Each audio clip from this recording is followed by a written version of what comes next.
কাঁথিতে সংবাদ মাধ্যমের মুখোমুখি হয়ে সন্দেশখালীতে সিবিআই এবং এনএসজি তল্লাশিতে বিপুল দেশি বিদেশি অস্ত্র, বোমা ও বিস্ফোরক উদ্ধার। ময়নায় নিহত বিজেপি কর্মীর পরিবারের পাশে সর্বোচ্চভাবে থাকার আশ্বাস দিয়ে উচ্চ আদালতে আইনি সহায়তা, চাকরি চুরি, সর্বস্তরের সীমাহীন দুর্নীতি, গোটা রাজ্য জুড়ে আইন শৃঙ্খলার চরম অবনতি সহ একাধিক গুরুত্বপূর্ণ বিষয় নিয়ে বিস্ফোরক রাজ্য বিধানসভা বিরোধী দলনেতা শুভেন্দু অধিকারী। হ্যাঁ, বাংলাদেশ হয়ে পাশেই তো সাতক্ষীরা। সিপিএম নেতারা শাহজাহানকে এনেছিল। শাহজাহান ওখানে একটা রাজনৈতিক দলের ছাত্র সংগঠনে যুক্ত, যুব সংগঠনে যুক্ত ছিল।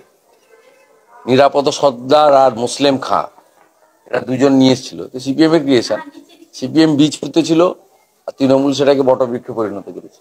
ময়নার ঘটনায় দাদা এখনো 24 ঘন্টা কেটে গেলেও দোষীরা ধরবে না, যেহেতু তৃণমূলের লোক তো ধরবে না। ওই জন্যই পরিবার হাইকোর্টে গেছে, সোমবার মামলা আছে এবং নিরপেক্ষভাবে রিপোস্টমর্টম যদি হয় এটা হত্যা প্রমাণিত হবে এবং পুলিশ বাধ্য হয়েছে 302 এর মামলা করতে। তারপরে পরিবারকে বলবো পুলিশ ইনঅ্যাকশনের জন্য রিট করতে এবং আমরা আইনি সাহায্য দেবো। গতকাল আমাদের প্রতিবাদ হয়েছে, আজকে বিকালেও সম্মানীয় তাপসী মণ্ডল, সম্মানীয় অশোক দিন্দা এবং প্রার্থী অভিজিৎ গাঙ্গুলির নেতৃত্বে বাগচাতে ধিক্কার মিছিল। গ্রামবাসীরা অভিযোগ করছেন গোপাল পাঠক গতকাল গিয়েছিলেন লাঠি নিচিয়ে বডি আনার জন্য চেষ্টা করছিলেন, প্রতিবাদ মুখর হয়েছে গ্রামবাসী।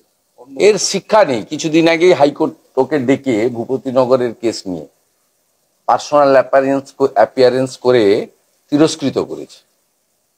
এরা জানে যে আমাদের তো আর কোনো বিকল্প রাস্তা নেই, যত নিচে নামা যায় তাই করছে এবং এর জন্য এই এসপি দায়ী। এই একমাত্র এসপি যে নির্বাচন কর্মসূচিতে তৃণমূলের সভাতে ছিল মহিষাদলে। আমরা ইলেকশন কমিশনে ওনার নামে স্পেসিফিক কমপ্লেন করেছি। উচ্চ আদালত প্রধান বিচারপতির বেঞ্চ সিবিআই কে দায়িত্ব দিয়েছে, তাই হয়েছে। আর মমতা ব্যানার্জি এই অস্ত্রগুলো যাতে উদ্ধার না হয় সেই জন্য সিবিআই কে আটকাতে সুপ্রিম কোর্টে কালকে গেছিলেন। আপনারা জানেন কাকে আড়াল করার জন্য যাচ্ছেন।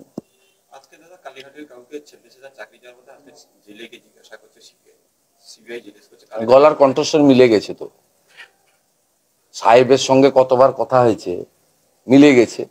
এই কাকুই ফোন করে সবাইকে বলেছে যে মোবাইলে যা আছে সব ডিলিট করে দাও। এই কাকু টাকু তো কেউ নয়, লিপস এন্ড মাউন্টসের উনি সিও ছিলেন, chief executive officer. Leaps and মাউন্টসটা কার? মমতা ব্যানার্জির পরিবারের।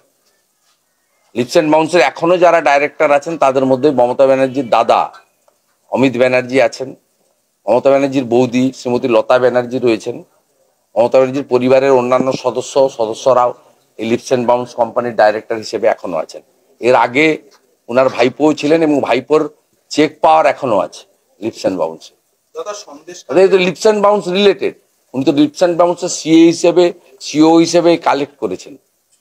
স্বাভাবিকভাবে রাজ্যের মুখ্যমন্ত্রীর পরিবার এই দুর্নীতির সঙ্গে যুক্ত। মাথাটা তা আবার কি? হিয়ালি করে কথা বলে লাভ নেই।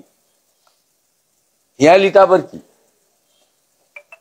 মুখ্যমন্ত্রী, ব্যানার্জি পরিবার, তার কোম্পানি, তার সিও, অতএব সবাই জানে মাথাটা আবার কি। হেমন্ত সোরেন গেছে, দিল্লির মাপলার গেছে, এবারে হাওয়াই চুটির পালা, আমরা অপেক্ষা করে আছি। দাদা সন্দেশখালীতে নিজেরা অস্ত্র রেখে দেয়নি তো কমিশনে নালিশ করছে তৃণমূল। সন্দেশখালীতে নিজেরা অস্ত্র রেখে দেয়নি তো কমিশনে নালিশ করছে তৃণমূল।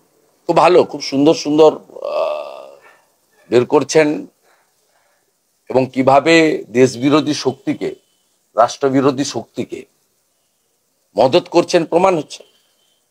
এই করেই এগরার খাদিকুলের ঘটনা, এই জন্যই আমডাঙ্গার বিস্ফোরণের ঘটনা, এই জন্যই রাজ্যের দিকে দিকে বিস্ফোরণের ঘটনা। এখানে 21 সালের পরে পশ্চিম ভাঙনবাড়ি, খেজুরি এবং নাড়ুয়া বিলাতে বলছে 4টে লোকের হাত পা উড়ে গেল, বলছে না চকলেট বোমে উঠেছে। এই যদি চকলেট বোমের পরিণতি হয় তাহলে চকলেট বোমের উপরে যে বোমগুলো আছে তার পরিণতিটা কি বুঝুন। আমরা আগে বুড়িমার চকলেট বোম দেখতাম, এখন পিসিমার চকলেট বোমে যে 4 জনের হাত পা উড়ে যায় এটা জানতাম। দাদা উত্তর চব্বিশ পরগনা হাসনাবাদে ফের এখনই বোমা বিস্ফোরণ হয়েছে এবং একজন ইনজিওরও হয়েছে। ওখানেও তৃণমূলের এক গুন্ডা আছে, লুট করে, গোটা এলাকাটাকে মুক্তাঞ্চল করেছে, সুন্দরবন এলাকাটাকে। হিঙ্গলগঞ্জের মেহেদি হাসান, বাদুড়িয়ার লিটন, মিনাখার আয়ুব গাজী, ক্যানিং এর শকত মোল্লা, বাসন্তীর রাজা গাজী, ফলদার জাহাঙ্গীর। Same same model. মহিলাদের উপর অত্যাচার করো, জমি লুট করো, ফিশারি ইটভাটা কন্ট্রোল করো, 100 দিনের টাকা, আমফানের টাকা, শৌচালয়ের টাকা, আবাসের টাকা, কাগজপত্র দেখিয়ে লুট করে তুলে নাও। কোনো সরকারি টেন্ডার ওখানে হয় না, লুট। আর বিনিময়ে তৃণমূলের হয়ে পঞ্চায়েত করো, পৌরসভা করো, লোকসভা করো, বিধানসভা করো। 60 ভাগ বুথে যেখানে ভোট হয় তৃণমূল হারে, 40 ভাগ বুথে যেখানে ভোট হয় না সেখানে তৃণমূলকে এরা জিতায়, এবং অদ্ভুতভাবে জেতায়। 900 ভোট পড়লে 890টা ভোট এক জায়গায় পড়ে, মানে মানুষ ভোট দেয় না, ভূতেরা ভোট দেয়। শ্রমিকদেরকে মমতা সভায় যোগ দিয়েছিল বলে দেয়নি বলে হলদিয়ার কারখানায় ঢুকতে বাধা দেওয়া হয়েছে। বাধা দিয়ে দেখুক, 21-এর পরে বাধা দিয়েছিল আইওসি মেনটেন্সের 6 জনকে, কান মুড়ে ঢুকিয়েছে। গেঁওখালিতে বিক্ষোভ অনেকেই দেখাবে, সন্দেশখালী পথ দেখিয়েছে। 11-র আগে নন্দীগ্রাম যদি পথ দেখিয়ে থাকে, সন্দেশখালীর মা বোনেরা ঝাঁটা নিয়ে পথ দেখিয়েছে। দাদা হেমন্ত বিশ্ব শর্মা বলছেন যে বাংলা এবারে ব্যাপক ফল করবে বিজেপি। হেমন্ত বিশ্ব শর্মা ওনার সঙ্গে বাংলার যোগাযোগ আছে, আসাম আর বাংলা তো আলাদা নয়, এবং তিনি খুব বাস্তববাদী একজন রাজনৈতিক নেতৃত্ব, এবং তিনি তাত্ত্বিক তত্ত্ব কথাতে বিশ্বাস করেন না, বাস্তব কথার উপরে দাঁড়িয়ে। তার সঙ্গে বহু মানুষের কানেকশন আছে, কারণ গৌহাটির লোকেরা কলকাতায় আসে, কলকাতার লোকেরা গৌহাটি যায়। এছাড়াও একটা বড় অংশের বাংলা ভাষাভাষী শিলচর সহ আসামে বসবাস করে। অসমিয়ার পরে ওখানে অন্যান্য যে ভাষাগুলোতে মানুষ কথা বলতে, তার মধ্যে বাঙালি ভাষায় কথাবার্তা বলা লোকের সঙ্গে অনেক বেশি। এবং হিমন্ত বিশ্ব শর্মাজির সঙ্গে আমার অনেকবার কথা হয়েছে, তিনি বাংলাতে কথা বলেন আমার সঙ্গে। তিনি জানেন বাংলায় কি হচ্ছে, কি হতে চলেছে। দাদা সন্দেশখালীতে যেভাবে অস্ত্র ভান্ডার উদ্ধার হয়েছে, বড় ধরনের কি কোনো পরিকল্পনা ছিল নাশকতা বা অন্য কিছু? না, এটা তো কন্টিনিউ চলে। নাশকতার আবার কি আছে? যেখানে যেখানে বোম ফেটে যাচ্ছে, 9 জন, 12 জন, 14 জন মারা যাচ্ছে। বিদেশি অস্ত্র এনেও মমতা ব্যানার্জি চুপচাপ থাকে বলে চকলেট বোম ফেটে গেছে, লঙ্কা ফটকা ফেটে গেছে। নির্বিক্ত তো হয়, তো বাজি তৈরি হচ্ছিল, এরপর থেকে বাজি বন্ধ হয়ে যাবে, এরপর থেকে সবই হয়। তো এটা তো গাছ হয়ে গেছে।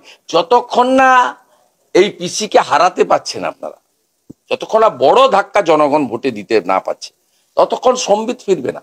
এত কিছুর পরেও যদি ভোটে চুরি চামারি করে জিতে যায়, ইলেকশন কমিশন সঠিক ভূমিকা পালন না করে, পুলিশ তো ছেড়ে দেন, ক্যাডারে পরিণত করেছে।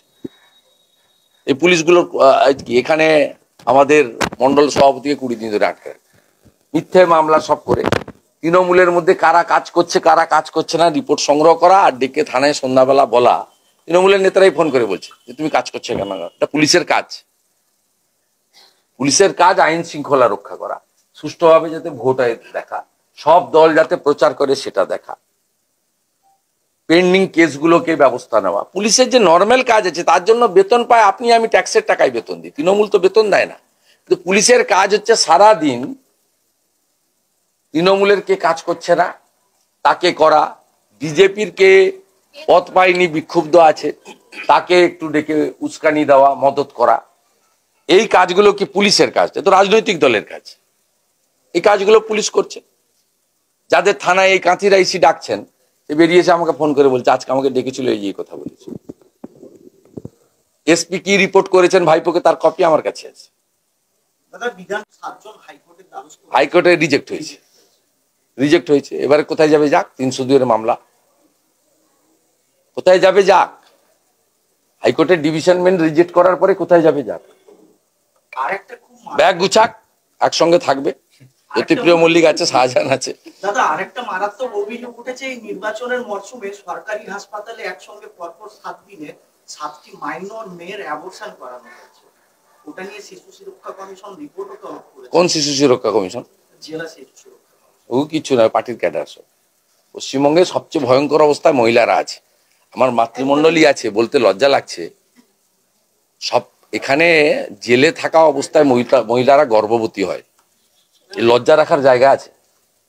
অনেক থাপাকে অ্যারেস্ট করুক, অরূপ বিশ্বাসকে অ্যারেস্ট করুক, সব পেয়ে যাবে। কি করে 400-র বেশি রিক্রুটমেন্ট হয়েছে, সব পেয়ে যাবে। এসএসসি রুলস মানা হয়নি, পরীক্ষা হয়নি, রিটিন হয়নি, এমনকি SC ST সার্টিফিকেট টেম্পারিং হয়েছে, 100 পয়েন্টস রোস্টার মানা হয়নি। অনেক থাপ্পাকে আর অরূপ বিশ্বাস দুজনকে অ্যারেস্ট করুক, কাস্টডিতে নিক, সব বেরিয়ে যাবে। Bureau report, ND Bangla news. সবার আগে সব খবর, সঠিক খবর পেতে ফেসবুক পেজটি ফলো করে এবং ইউটিউব চ্যানেলটি সাবস্ক্রাইব করে রাখুন আর শেয়ার করতে ভুলবেন না।